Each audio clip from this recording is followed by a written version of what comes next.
Este domingo en México están en juego más de 20.000 cargos de elección popular, una cifra récord. Para conocer más sobre esta histórica jornada que vivirá el país este 2 de junio, saludamos en nuestro estudio a Julián Ecuri. Julián, adelante.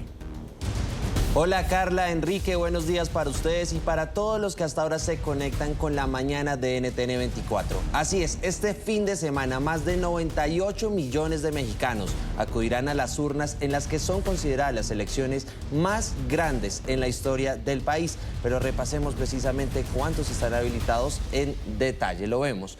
En total son 20.708 cargos de elección popular. Para ello van a estar habilitados 98.329.591 ciudadanos. 47.226.062 son hombres, mientras que 51.103.424 son mujeres. Un dato para estas elecciones: ahora vamos a tener género no binario porque 105 de ellos van a participar en estas elecciones. Además, 1.585.905 ciudadanos fueron habilitados para hacerlo en el exterior, en las 23 sedes consulares que habilitó el INE en el extranjero. Ahora hacemos algunos de los cargos que se elegirán durante esta gran jornada electoral. En primer lugar, conoceremos el nuevo presidente o presidenta, en este caso, de México, y que sucederá a Andrés Manuel López Obrador. 128 senadores, 500 diputados, 8 gobernaturas, una jefatura de gobierno, la de la Ciudad de México, 31 congresos locales, 1.580 ayuntamientos, 16 alcaldías y 24 juntas municipales. Ahora repasemos las 8 gubernaturas y la jefatura de gobierno que se elegirá este fin de semana y tendrán un nuevo representante. Hablamos de Ciudad de México, Veracruz, Guanajuato, Jalisco, Puebla, Tabasco, Yucatán y Chiapas, Carla.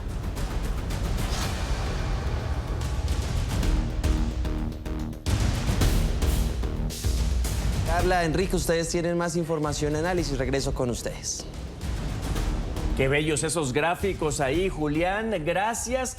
Es momento de saludar a Fernando Bora Camargo, analista y consultor político en México, licenciado en Ciencia Político y maestro en Estudios Legislativos, además coordinador del Diplomado de Planeación y Operación Legislativa en el influyente ITAM, el Instituto Tecnológico Autónomo de México. Bienvenido, Fernando.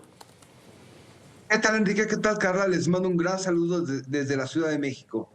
Bueno, muy importante porque de pronto nos concentramos en que se elige presidente, desde luego la gran relevancia, pero lo que nos explicaba Julián, todos estos puestos en los diferentes gobiernos que se eligen, pero también en el resto de las 32 entidades para el tema de gobernabilidad. Fernando, ¿qué tanto poder tendrá pues el próximo gobierno para mayorías simples, etcétera, cambios a nivel constitucional incluso?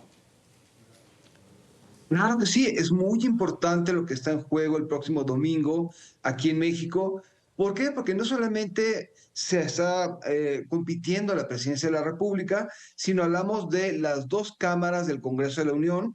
La Cámara de Diputados son 500 personas diputadas de mayoría, 200 por la vía de representación proporcional y 128 personas senadoras, 64 por elección y 32 por 64 por elección directa, 32 por primera minoría y 32 por representación proporcional, y además de todo, la gran mayoría de los congresos locales, la mayoría de los ayuntamientos a lo largo del país y 9 gubernaturas. ¿Qué implica esto? Hay 3 escenarios de gobernabilidad en estos momentos. El primero es el que habla tanto el presidente López Obrador respecto al plan C. ¿Qué significa el plan C?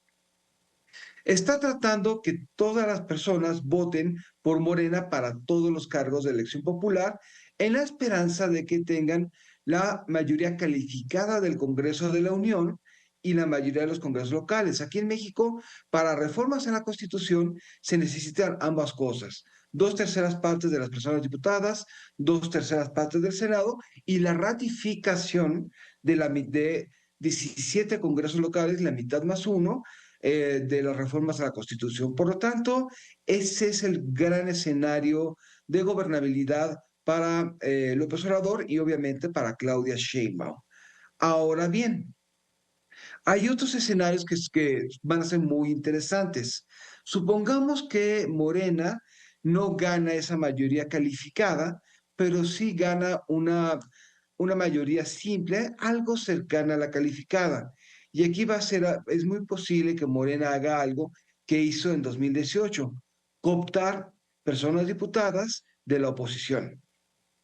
Se logró muy fácilmente eso en 2018 porque uno de los partidos que estaban coaligados a Morena, el Partido Encuentro Social, perdió su registro y obviamente muchas personas que fueron elegidas por ese instituto político, al momento de saber que el PES no les garantizaría continuidad política, se dejaron o pasaron a Morena y una buena parte también del PRD hizo una desbancada importante.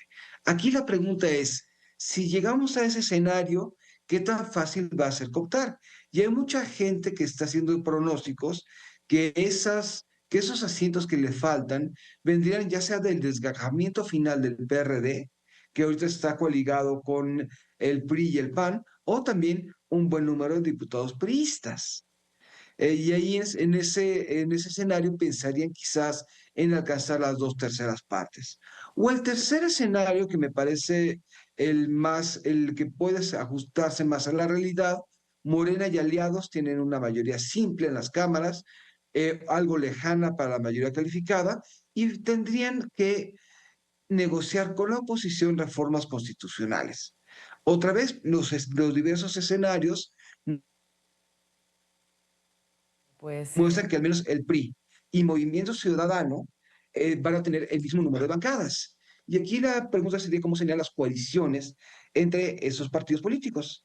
Y una que yo veo muy lejana en estos momentos es que ningún partido gane la mayoría simple, pero que Morena mantenga la primera minoría. Significaría un escenario de gobernabilidad muy adverso para Claudia Sheinbaum, quizás muy conveniente para si queremos muros de contención para el presidente, pero lo veo muy inviable. Entonces, estamos hablando, para redondear, de una serie de cargos, no solamente a nivel federal, sino en cada uno de los estados, que definitivamente van a influir enormemente en cómo va a ser la gobernabilidad de los próximos 6 años.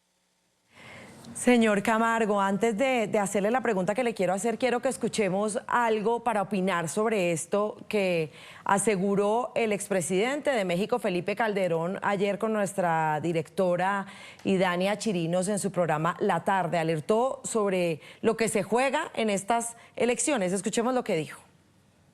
Esta elección es claramente entre dictadura o democracia. Es una elección donde se juega México su futuro.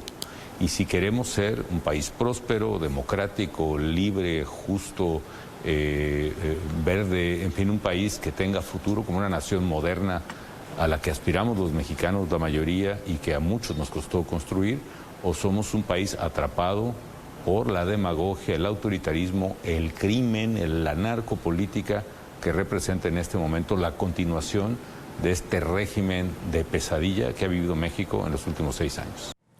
Señor Camargo, esto es lo que está en juego, como dice el expresidente Calderón, es decir, ¿los mexicanos van a elegir un futuro entre vivir en dictadura o en democracia?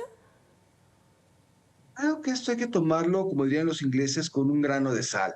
Es decir, hay que comenzar a separar las cosas. Felipe Calderón es un presidente que tuvo su momento para decidir de 2006 a 2012 y ahorita está naturalmente haciendo cierto activismo.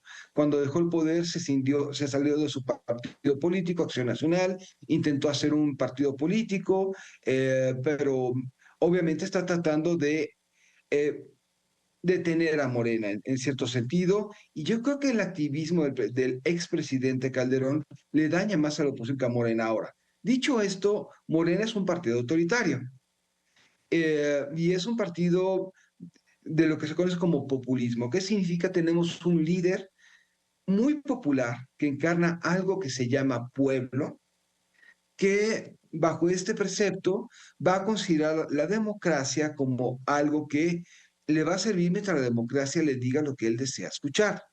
Y como muchos otros líderes populistas en todo el mundo en los últimos años, va a tratar de desmantelar instituciones democráticas que le sirvan de contrapeso. En buena medida, algunas instituciones sí, les ha generado un daño fuerte, pero muchas de esas han resistido bastante. Ciertamente tenemos una gran penetración del crimen organizado en las estructuras públicas, pero también es un problema que lleva muchos años también gestionándose y requerirá un trabajo, yo creo que hasta hemisférico, para empezar a generar una separación del Estado y esos intereses. Ahora, bajo esta premisa también, algo que no se nos cuenta cuando se hacen los populismos. Los populismos ganan porque la democracia tradicional colapsa. Una democracia tradicional que no fue capaz de atender reclamos sobre corrupción, desigualdad, eh, seguridad. Y obviamente en este esquema, si López Obrador es todavía muy popular, es gracias a la incapacidad de las fuerzas opositoras, entre ellas Felipe Calderón, para entender qué pasó, entender el enojo popular. Decir que hubo excesos, hubo cosas que se hicieron mal en México y apostar para una calibración. Lamentablemente la oposición no ha hecho eso en 5 años, ha apostado por una simple oposición al presidente, sin hacer autocrítica, sin hacer una recalibración, y eso, a final de cuentas, acaba abonando y fortaleciendo al presidente y el discurso que les implantar. Ciertamente hay que estar muy atentos en muchos detalles, pero de eso a que vayamos a convertirnos, como se dice aquí en México, en Venezuela del Norte, creo que es un tramo enorme. En 2018 se votó con enojo. Vamos a ver ahora con qué se vota. Fernando Bora Camargo, mil gracias por estos minutos que nos regalaste. Con muchísimo gusto, Enrique y Carla, y les mando un gran saludo también a ustedes y a su auditorio.